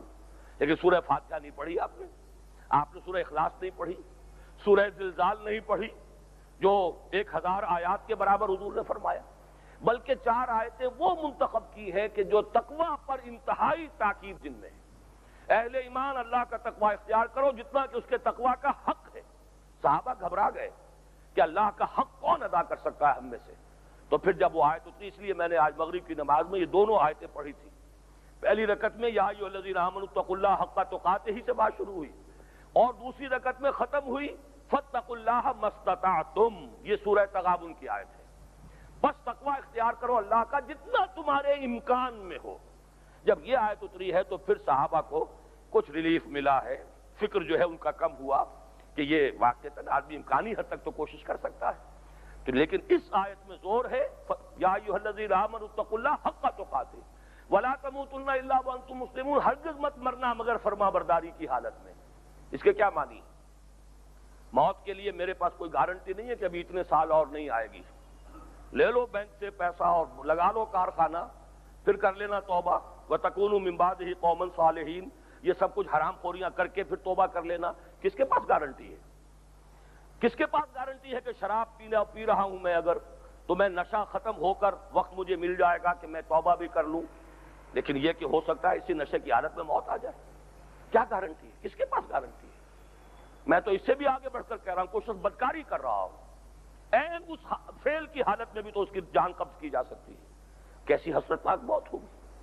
تو اندازہ کیجئے کہ وہ الفاظ استعمال کیے ہیں کہ اگر کوئی شخص طے کر لے کہ نہیں مروں گا مگر فرما برداری کی حالت میں، تو ایک ہی راستہ ہے کہ کوئی لمحہ نافرمانی میں بسر نہ ہو، اس لیے کہ کوئی گارنٹی نہیں ہمارے پاس کہ اس لمحے موت نہیں آ جائے گی۔ اس سے زیادہ تاکیدی انداز ہو سکتا، بلکہ میں تو یہ کہا کرتا ہوں کہ اگر ہم اپنے تمام کمپیوٹر کی صلاحیتیں بروئے کار لا کر قرآن مجید سے کشید کرنا چاہیں کہ سب سے زیادہ تقویٰ کی تاکید والی آیات کون سی ہیں، تو ہم نہیں کر سکیں گے۔ یہ حضور صلی اللہ علیہ وسلم جو قرآن مجید کی قدر و قیمت کو بتمام و کمال جاننے والے تھے، یہ آپ نے کیا، یہ آیت منتخب کی۔ دوسری آیت سورہ نساء کی پہلی آیت، ایک آیت میں 2 دفعہ تقویٰ کا حکم ہے۔ یا ایھا الناس اتقوا ربکم الذی خلقکم من نفس واحدۃ وخلق منها زوجہا، اے لوگو اپنے اس رب کا تقویٰ اختیار کرو جس نے تمہیں ایک جان سے پیدا کیا، اسی جان سے اس کا جوڑا بنایا۔ واتقوا اللہ الذی تساءلون بہ والارحام وبث منہما رجالا کثیرا ونساء، اور اس ایک جوڑے سے، یہ آدم و حوا کا ذکر ہو رہا ہے، ان سے زمین میں یہ تمام جو بھی نسل آدم ہے، مرد ہیں عورتیں ہیں، وہ اسی جوڑے سے پھیلی ہیں۔ اور اس اعتبار سے یہ نکاح کے خطبے کے لیے موزوں ترین آیت ہے کہ جیسے آدم و حوا سے یہ نسل انسانی چلی، آدم کا ایک بیٹا، حوا کی ایک بیٹی، اب اسی رشتہ ازدواج میں منسلک ہو رہے ہیں، اس سے آگے نسل چلے گی۔ اب اس آیت میں دیکھیے دوسری مرتبہ فرمایا، وہ ایک ہی آیت چل رہی ہے، واتقوا اللہ الذی تساءلون بہ والارحام، اس اللہ کا تقویٰ اختیار کرو جس کا ایک دوسرے کو واسطہ دیتے ہو۔ اگر کوئی فقیر بھی مانگتا ہے تو اللہ کے نام پر مانگتا ہے، اللہ کے واسطے مانگتا ہے۔ اور خاص طور پر خاندانوں میں اگر کہیں چپقلش ہو جائے، میاں بیوی کے عدم موافقت ہو جائے، کوئی معاملات خراب ہوں، تو آپ نے دیکھا ہوگا کہ آخری دلیل کہہ لیجئے، اپیل کہہ لیجئے، بزرگ جو دیتے ہیں وہ یہ کہ خدا کے لیے اپنے معاملات درست کرو، خام خواہ گھر برباد نہ کرو۔ تو یہاں فرمایا کہ جس خدا کا واسطہ دینا ہے بعد میں، اگر پہلے سے اس کے احکام پر عمل کرو گے تو جھگڑے اٹھیں گے نہیں۔ اگر لڑکا بھی یہ جانتا ہو میرے یہ فرائض ہیں جو شریعت نے مقرر کیے مجھے ادا کرنے ہیں، اور میرے یہ حقوق ہیں مجھے اس سے زیادہ ڈیمانڈ نہیں کرنے، جو اللہ نے میرا حق مقرر کیا اس سے زیادہ میں اپنی بیوی سے ڈیمانڈ نہ کروں، بیوی کو بھی یہ معلوم ہو کہ یہ میرے حقوق ہیں، بیوی کی حیثیت سے جو جن پر مجھے اکتفا کرنی ہے اس سے زیادہ کا مطالبہ نہیں کرنا ہے، اور یہ میرے فرائض ہیں جو میں نے ادا کرنے ہیں۔ اگر جانبین اس طریقے سے اللہ کے تقوی کو سامنے رکھتے ہوئے اپنے فرائض ادا کریں اور اپنے حقوق پر اکتفا اور قناعت کریں تو زندگی جو ہے واقعہ یہ ہے کہ اس گھر کے اندر جنت کا نمونہ بن جاتی ہے۔ حضور نے تو فرمایا ہے اس دنیا کی بہترین دولت ایک نیک بیوی ہے۔ واقعہ یہ ہے کہ جب موافقت ہو اور گھر کے اندر جو ہے باہمی الفت بھی ہے تو اس دنیا میں چاہے روکھی سوکھی انسان کھا رہا ہو، لیکن یہ کہ اس گھر کی فضا میں جو محبت کی چاشنی ہوتی ہے اس میں جو لذت ہے وہ چاہے آپ کتنے بھی بعد میں عیش کر لیں، لیکن گھر کا سکون اگر نہیں ہے۔ یہی وجہ سویڈن اس وقت دنیا کا وہ ملک ہے اسکینڈینیوین کنٹریز میں کہ جہاں جو سٹینڈرڈ آف لیونگ ہے وہ بہت اونچا جا چکا ہے، ویلفیئر کا لیول بھی بہت اونچا ہے، کھانے پینے کی کمی نہیں ہے، لیکن سب سے زیادہ خودکشیاں وہاں ہوتی ہیں۔ سوسائڈ ریٹ ہائیسٹ ہے دنیا کا سویڈن میں۔ اس کی وجہ کیا ہے؟ فیملی لائف شیٹر ہو چکی ہے۔ وہ جو گھر میں جا کر سکون ملتا ہے ایک شخص کو، اگر وہ سکون نہیں ہے تو محض کھانے پینے سے انسان کو وہ اطمینان اور سکون حاصل نہیں ہو سکتا۔ یہ گھر جو ہے، اسی لیے قرآن نے لفظ استعمال کیا ہے لِتَسْكُنُوا إِلَيْهَا، تمہارے لیے جو بیویاں ہم نے بنائی ہیں تمہارے لیے جوڑے بنائے ہیں تاکہ تم ان سے سکون حاصل کرو۔ تو تَسْكُنُوا إِلَيْهَا، یہ سکون جو ملتا ہے گھریلو زندگی کے اندر، اگر وہاں پر آپس میں موافقت بھی ہے اور محبت بھی ہے، ایک دوسرے کی دلجوئی بھی ہے، ایک دوسرے سے ہمدردی بھی ہے، اس کا کوئی دنیا میں بدل نہیں۔ تو فرمایا وَاتَّقُوا اللَّهَ الَّذِي تَسَأَلُونَ بِهِ وَالْأَرْحَامَ، رحمی رشتوں کا لحاظ رکھو، صلہ رحمی کرو، رحمی رشتوں کو جوڑو، کاٹو نہیں۔ قطع رحمی بہت بڑا گناہ ہے، کبائر میں سے ہے۔ ان اللہ کان علیکم رقیبا، یقیناً اللہ تم پر نگران ہے، تمہارا ہر عمل اللہ کی نگاہ میں ہے۔ دو آیتیں سورہ احزاب سے ہیں، یا ایھا الذین آمنوا اتقوا اللہ، پھر وہی اہل ایمان اللہ کا تقوی اختیار کرو۔ اور یہاں جو دوسرا قصہ آیا ہے، جیسے پہلی آیت سورہ آل عمران کی، تقوی کا لفظ دوبارہ نہیں آیا لیکن تقوی کا مفہوم آ گیا، وَقُولُوا قَوْلًا سَدِيدًا، بات صحیح زبان سے نکالو، درست، جس کے کہنے کا تمہیں حق حاصل ہو، زبان کو قابو میں رکھو، کف لسان، کوئی غلط بات زبان سے نکلنے نہ پائے۔ یہ گویا کہ زبان کا تقوی ہے، زبان قابو میں ہو کہ کوئی غلط بات زبان سے نہ نکلے، اور یہ سب سے زیادہ بے قابو ہو جانے والی شے یہی زبان ہے، اس لیے کہ اس میں اس کو ہلانے میں کوئی انرجی صرف نہیں ہوتی، کوئی طاقت نہیں لگتی، جو منہ میں آیا بک دیا۔ اور اس سے پھر یہ ہے کہ جو زبان کے زخم ہیں وہ مندمل نہیں ہوتے، تلواروں کے زخم مندمل ہو جاتے، لیکن اس سے پھر جو نفرت اور بغض پیدا ہوتا ہے اس کا کوئی علاج نہیں ہوتا۔ تو فرمایا قولوا قولا سدیدا، بلکہ ایک حدیث میں حضور نے فرمایا ہے کہ اے لوگو تم مجھے دو چیزوں کی ضمانت دے دو، تمہارے جسم کے دو اعضاء چھوٹے چھوٹے اعضاء ہیں، لیکن یہ کہ اگر ان کا غلط استعمال نہ ہو اس کی ضمانت دے دو، تو جنت کی ضمانت میں دیتا ہوں۔ ایک وہ شے جو تمہارے دونوں گالوں کے درمیان ہے، زبان، اس کا غلط استعمال نہ ہو، پہلے تولو پھر بولو، دیکھو جو بات کہنے جا رہے ہو تمہیں کہنے کا حق حاصل ہے، کیا جسٹیفائی کر سکو گے قیامت کے دن کہ اللہ مجھے یہ بات کہنے کا حق حاصل تھا، دیکھ سمجھ کر پھر بات کرو۔ اور دوسرے فرمایا وہ جو تمہاری دونوں رانوں کے درمیان ہے، یعنی انسان کی شرمگاہ، اگر انسان ان دونوں کو قابو میں رکھے، سیکس ڈسپلن ہو اور زبان پر قابو ہو، تو حضور فرماتے ہیں جب یہ دو قابو ہو گئے تو جنت کی ضمانت مجھ سے لے لو۔ اس کی وجہ کیا ہے؟ بقیہ جسم تو خود بخود قابو میں آ جائے گا، سب سے زیادہ بے قابو ہونے والی یہی دو چیزیں ہیں، ان کی اگر تم ضمانت مجھے دے دو تو جنت کی ضمانت مجھ سے لے لو۔ وہی بات یہاں فرمائی ہے، اور گھریلو زندگی میں خاص طور پر آپ کو معلوم ہے، عام طور پر میاں بیوی میں ناچاقی زبان کے غلط استعمال سے، یا شوہر کی زبان میں اگر وہ بچھو کا ڈنک ہے کہ جب بولا اسے کوئی ڈنک مارا ہے، یا بیوی زبان دراز ہے، دونوں میں سے کوئی ایک سبب ہوتا ہے جس سے کہ اصل ناچاقی پیدا ہوتی ہے۔ تو حضور نے وہ آیت منتخب کی، یا ایھا الذین آمنوا اتقوا اللہ وقولوا قولا سدیدا یصلح لکم اعمالکم، جیسے حضور نے فرمایا اگر ان دو چیزوں کی ضمانت مجھے دے دو تو جنت کی ضمانت مجھ سے لے لو، وہی بات یہاں ہے۔ اگر تم زبان کو قابو میں رکھو گے اور تقویٰ کی روش اختیار کرو گے تو اللہ تمہارے سارے اعمال درست کر دے گا، اور اگر کوئی خطا ہو گئی، انسان ہے، بندہ بشر ہے، کبھی نسیان میں، کبھی کوئی جذبات کی راہ میں بہ کر کسی وقت غلط حرکت ہو گئی ہو، اللہ معاف فرما دے گا۔ یصلح لکم اعمالکم ویغفر لکم ذنوبکم ومن یطع اللہ ورسولہ فقد فاز فوزا عظیما، اور جس نے اللہ اور اس کے رسول کی اطاعت اختیار کر لی تو اللہ اور اس کے رسول کی اطاعت پر کاربند ہو گیا، اس نے بہت بڑی کامیابی حاصل کر لی۔ اللہم ربنا اجعلنا منہم، اللہ ہم سب کو بھی اس آیت کا مصداق بنائے کہ اللہ اور اس کے رسول کی اطاعت پر کاربند ہو جائیں، اور یہ جو جوڑا آج رشتہ ازدواج میں منسلک ہو رہا ہے خاص طور پر ان کو اللہ تعالیٰ توفیق دے کہ وہ اللہ اور اس کے رسول کی اطاعت کو اپنے اوپر لازم کر لیں۔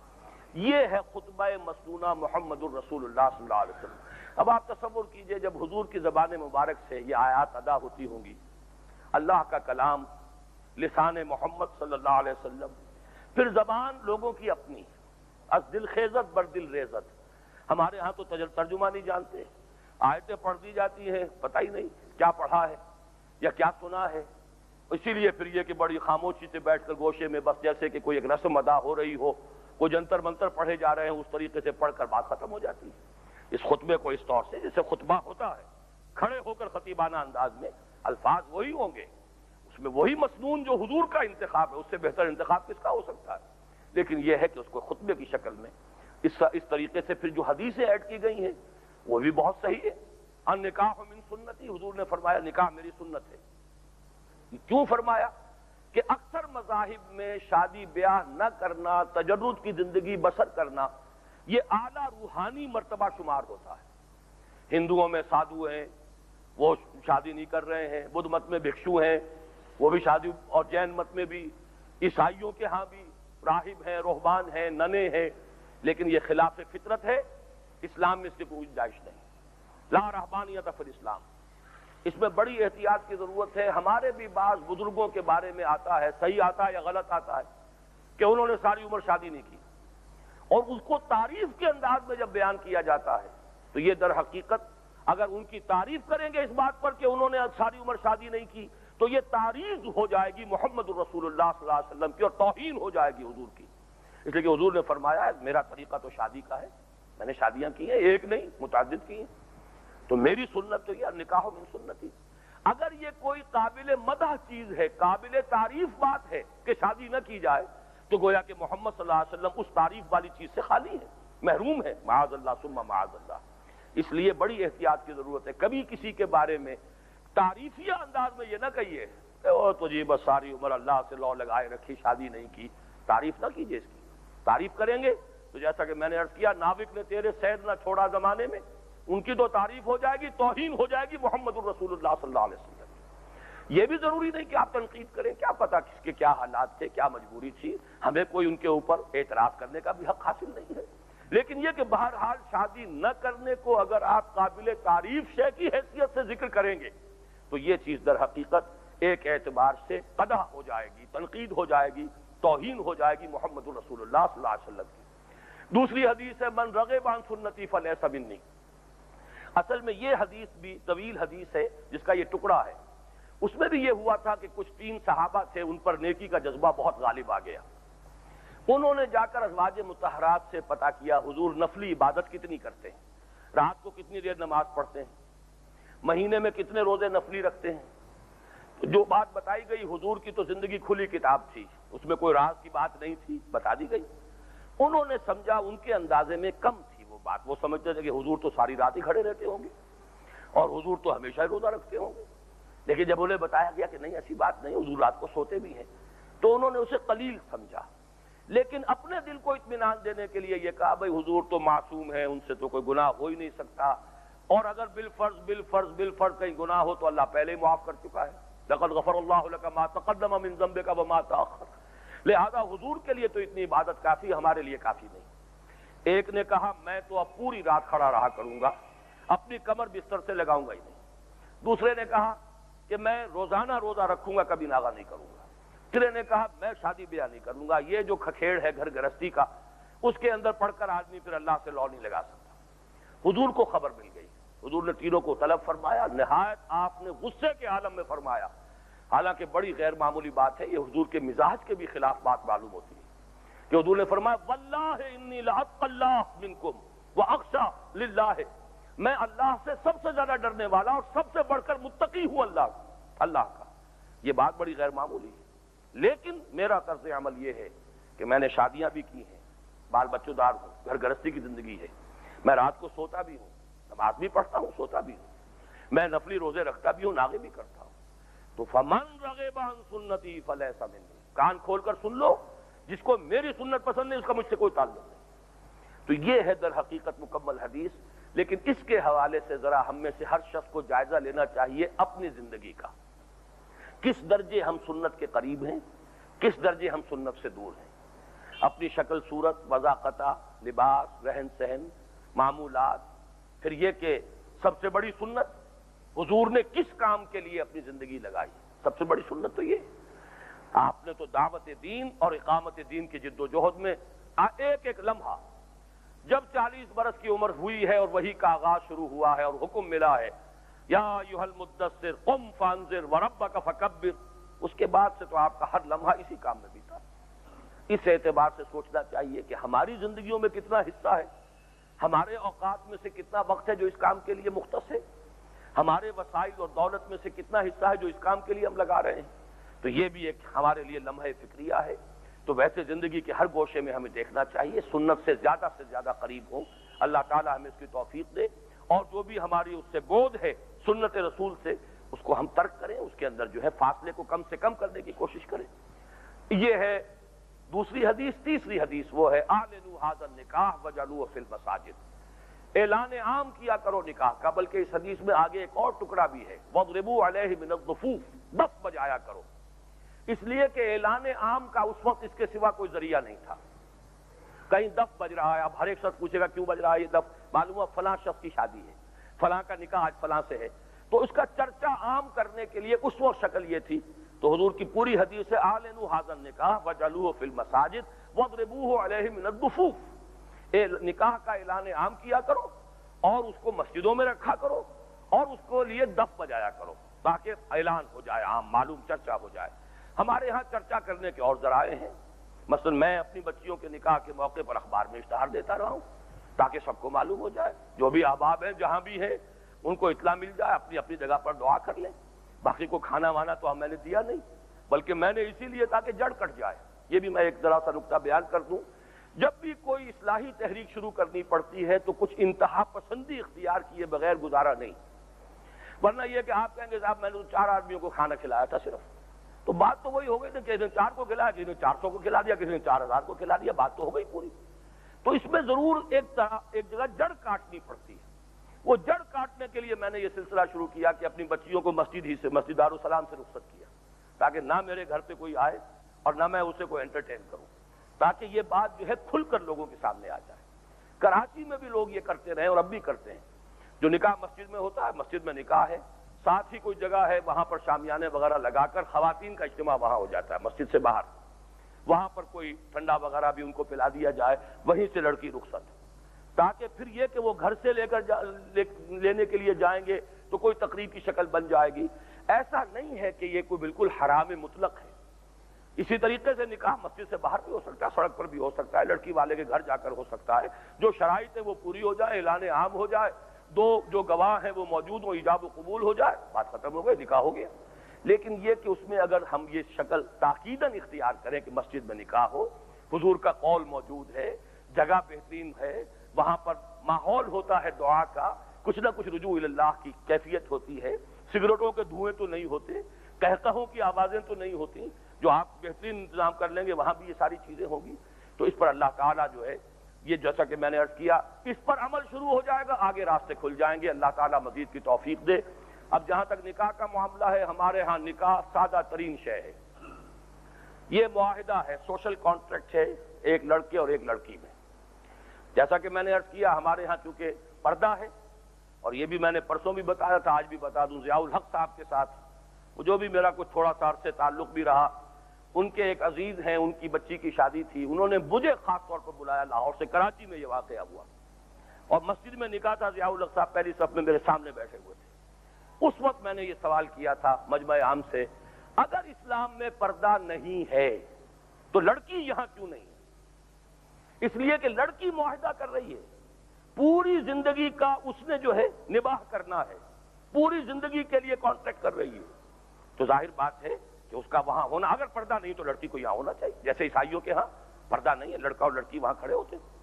اس اعتبار سے ہمارے ہاں پردہ ہے، لڑکی کی طرف سے وکیل ہیں جو آج کے اس نکاح کے اعتبار سے لڑکی کے والد ہی ان کے وکیل ہیں، لڑکی سے اجازت لے کر آئے ہیں، 2 گواہ ہیں، دوسرے گواہ وہ آ گئے ہیں، آپ کی موجودگی میں اجازت لے لی ہے۔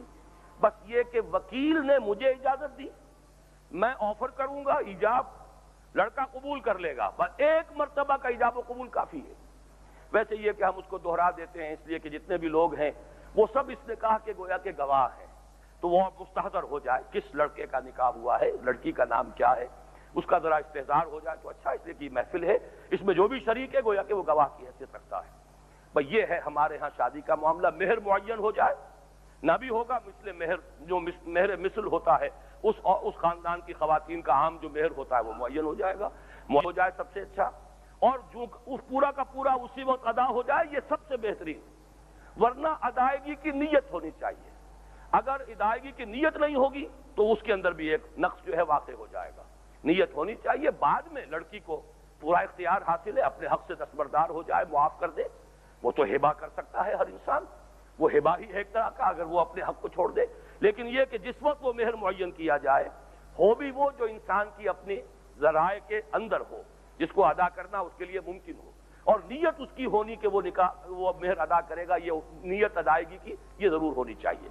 بس اب اس کے بعد میں اب جو ضروری بات ہے وہ کر رہا ہوں، بیٹے کھڑے ہو جائیے۔ محمد نعمان خان خاکوانی، محمد نعمان خان خاکوانی ول محمد خان خاکوانی، میں عزیزہ قدسیہ نیاز بنت ڈاکٹر میاں نیاز احمد کو ان کے والد اور وکیل ڈاکٹر میاں نیاز احمد کی اجازت سے آپ کے نکاح میں دیتا ہوں مہر 30 تولے سونا، جس کی قیمت 1,25,000 روپے بنتی ہے، اور یہ پورا کا پورا مہر اسی وقت ادا ہو جائے گا۔ آپ کو قبول ہے؟ دوبارہ، اور یہ فعل ماضی کے صیغے میں، عزیزم محمد نعمان خان خاکوانی ولد Muhammad Khan Khakwani, 232A PCSIR colony Lahore, میں نے عزیزہ قدسیہ نیاز بنت ڈاکٹر میاں نیاز احمد کو ان کے والد اور وکیل ڈاکٹر میاں نیاز احمد کی اجازت سے آپ کے نکاح میں دیا۔ مہر 30 تولے سونے کے وہ زیورات ہیں جن کی مالیت 1,25,000 روپے ہے، اور یہ کل کا کل مہر اسی وقت ادا ہو جائے گا۔ آپ نے قبول کیا؟ تشریف رکھیے، دعا مانگ لیجیے۔ الحمدللہ الذی ہدانا لہذا وما کنا لنہتدی لولا ان ہدانا اللہ، کل شکر کل تعریف اس اللہ کی ہے جس نے ہمیں ہدایت عطا فرمائی۔ یہ ساری ہدایت بھی جو اب بیان ہوئی ہے اللہ کی عطا کردہ ہے، اور اللہ کے رسول صلی اللہ علیہ وسلم کے ذریعے ہم تک پہنچی ہے، تو اللہ کا شکر ہے اس ہدایت پر جو اس نے ہمیں عطا فرمائی، اور ہم ہرگز ہدایت نہ پا سکتے اگر اللہ ہمیں ہدایت نہ دیتا۔ ربنا لا تزغ قلوبنا بعد اذ ہدیتنا وہب لنا من لدنک رحمہ انک انت الوہاب، پروردگار جو ہدایت تو نے ہمیں عطا فرمائی ہے اس پر استقامت عطا فرما، اب ہمارے دلوں کو کجی میں نہ ڈالیو، اور اے اللہ ہمارے لیے اپنی رحمت کے خزانے کھول دے، یقیناً تو ہی عطا فرمانے والا ہے۔ اللہم بارک فی ھذا النکاح، اللہم بارک فی ھذا النکاح، اللہم بارک فی ھذا النکاح، اے اللہ اس نکاح میں دین اور دنیا کی برکتیں اور سعادتیں عطا فرما۔ اللہم الف بین قلوبہما، اے اللہ جانبین کے دلوں میں باہمی محبت پیدا فرما دے۔ اللہم الف بین قلوبہما، اللہم حبب بینہما، اللہم وافق بینہما، اے اللہ ان کے مزاجوں میں باہمن موافقت پیدا فرما دے۔ اللہم اجعلہما مسلمین لک ومن ذریتہما امۃ مسلمۃ لک، پروردگار ان دونوں کو بھی اپنا فرما بردار بندہ اور بندی بنا، اور ان کی اولاد میں سے بھی فرما بردار بندے اور بندیاں اٹھا۔ ربنا تقبل منا انک انت السمیع العلیم وتب علینا انک انت التواب الرحیم، پروردگار ہماری اس دعا کو قبول فرما، یقیناً تو ہی سننے والا قبول فرمانے والا ہے۔ ہم پر رحم فرما، ہمیں توبہ کی توفیق عطا فرما، ہمیں اپنی جناب میں رجوع کی ہمت عطا فرما، ہمیں اپنے نبی صلی اللہ علیہ وسلم کی سنت کے اتباع کا فیصلہ کرنے کی توفیق عطا فرما۔